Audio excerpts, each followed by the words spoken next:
Hello, Abnormal Investigations. Hope y'all are doing well. I've got another encounter for you.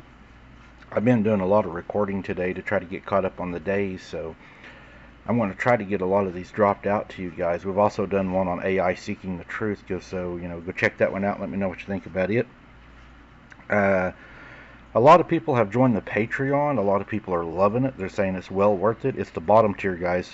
We went the cheapest that they will actually let us go, but we do have a lot of people that have joined, and a lot of people are really enjoying it, and there's a lot of extra content there. Sorry, guys, she's got the dog riled. But what we're going to be doing is focusing on a lot more videos to drop on the Patreon. So that will be one of the things that we will be working on. And the door gets slammed. Alright, guys, moving on to the encounter.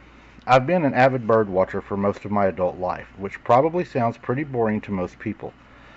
But it's actually what brought me here to Hawaii in the first place. I took a job with the conservation group in Hilo back in 2019, working on their native bird recovery program. It was a pretty big change from my life in Minnesota, but my wife has passed away 2 years before, and honestly I needed something completely different. New place, new focus, new everything. My job involves a lot of field work, tracking bird populations and monitoring their habitats. I spend maybe 3 or 4 days a week out on trails, usually alone, which has never bothered me. I'm pretty familiar with most of the trails on the Big Island by now, especially around the rainforest areas. You get used to the weather patterns, the way the fog rolls in, the sudden rain showers, even the wild pigs don't faze me anymore. And yes, we have a lot of wild chickens here also. But what happened last month, I still can't explain it. I've tried telling myself it was just the fog playing tricks on me, or maybe I was more dehydrated than I thought, but I know what I saw, and I know what I heard. It was a Tuesday evening, and I'd stayed out there later than usual trying to confirm a sighting of an Iwi pair, a new area. It was some kind of bird, guys, I'm not sure. These beautiful red honey creepers are getting harder to find, and we'd had reports of some in the section of the forest I hadn't explored much before. The trail wasn't officially maintained, more of a pig track that locals sometimes used, but it was clear enough to follow. I remember checking my watch around 6:15 and thinking I should head back. The sun was getting low, but I still had about an hour of decent light. That's when I heard this weird call, not like any bird I knew, more like someone doing a poor imitation of a bird. It was this strange, hollow whistling sound that seemed to echo even though I was still in pretty dense part of the forest. I turned around to try to locate the sound, and that's when I saw something that made me freeze. About 50 yards back down the trail there it was, a figure. At first I thought it was another hiker, but something was off about the proportions. It was tall, well over 6 feet, but too thin, like someone had stretched the person out. It was standing there between two ohia trees, completely still, and even though I couldn't make out the features, I had this overwhelming feeling it was watching me.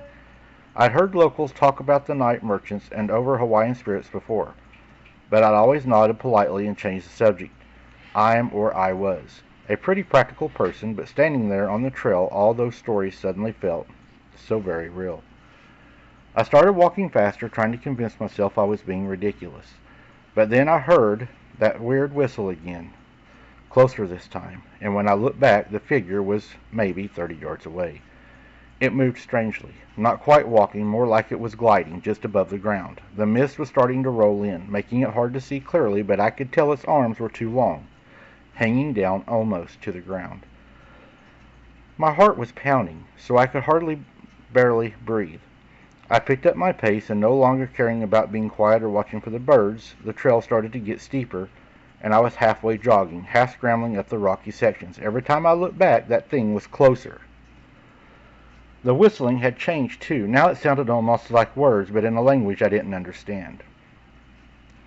I fumbled for my phone, wanting to take a picture of maybe call someone, but my hands were shaking so bad I dropped it, and when I bent to grab it, I heard the sound right behind me, like wet leaves being dragged across bark. I spun around, and it was right there, maybe 10 feet away. The mist had gotten thicker, but I could finally see its face, or where the face should have been. I ran. I'm 52 years old, and I haven't run like that since high school. I tripped twice, scraped my hands pretty bad. But I didn't stop. The whole time I could hear it behind me. That weird whistling voice getting closer and closer. The mist was so thick now I could barely see the trail, but I knew the general direction back to my truck.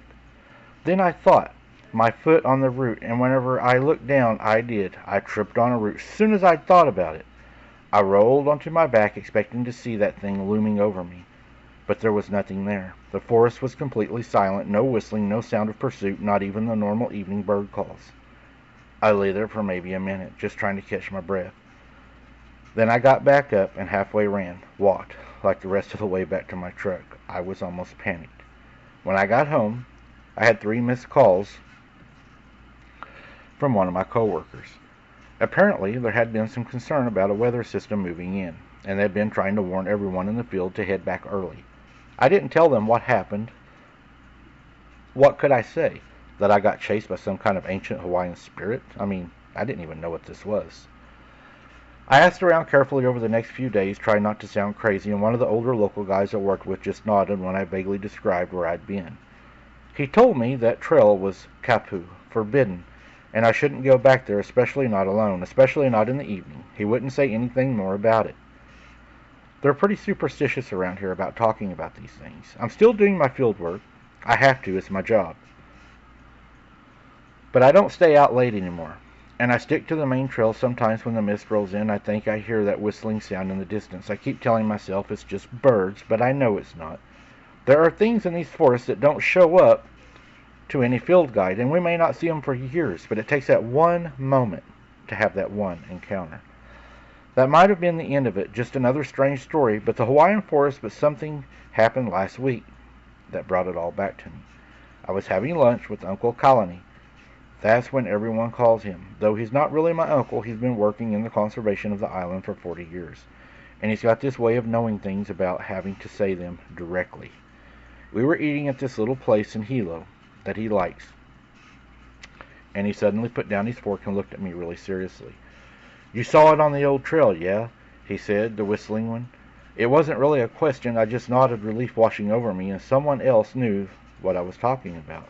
I was glad that he knew. He told me about his cousin who had an encounter with what he thought was the same entity back in the 1980s. His cousin was a pig hunter who knew the forest better than anyone. One evening he was tracking a big boar that had been destroying people's gardens in a nearby village. The hunt took him deeper into the forest than usual, into an area his grandmother had always told him to avoid. The way Uncle Colony described it, his cousin first noticed something was wrong when his hunting dogs suddenly went quiet. These were experienced dogs trained to track and corner pigs. They were stopped, hunched down, and started whining, then came to the whistle. That same hollow bird, but not bird, sounded I heard. But what happened next was different from my experience. Instead of seeing the entity directly, his cousin said the forest around him started to change. The familiar trails seemed to shift and move. Trees hid paths started showing up again. It was like he was walking in circles, even though he was sure that he was going straight. The whistling seemed to come from all directions at once. The dogs took off, which they have never done before. His cousin tried to follow them, but that's when he noticed the ground felt wrong under his feet, soft, almost spongy. When he looked down, he said, the soil was moving, rippling like water. He could see things in it, faces, hands, reaching up, shapes that shouldn't be there. Uncle Colony said that his cousin doesn't remember how he got out of the forest that night. The next thing he clearly remembers is waking up at his grandmother's porch just before dawn, his clothes soaked even though it hadn't rained, with strange marks on his arms that looked like someone had wrapped long fingers around them.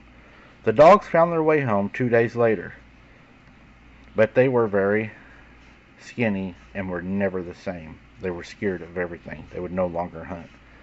They wouldn't hunt anymore, and they'd go crazy if anyone tried to take them back to the forest. After telling me this, Uncle Colony was quiet for a long time. Finally, he said something that still gives me the chills.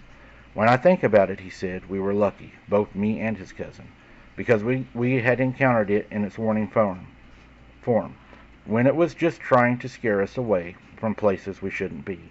Sometimes, he said, it appears differently. Sometimes it doesn't just chase people out. Sometimes people just don't come home. I feel very lucky to have ran onto this. So there you go, guys. Hawaii even has, their creatures in the woods, and the no face. A lot of people would try to say that it was Slenderman and stuff like that, but I've done some research into that. I'm not real sure. I apologize for the background noise, guys. Again, no control over it, but hopefully it wasn't a whole lot. But thank you all so very much for your support. Thank you for helping me. It means so much to me and Hunter. And as always, guys, keep your head on a swivel. Don't be something's dinner. And we'll see you on the next one.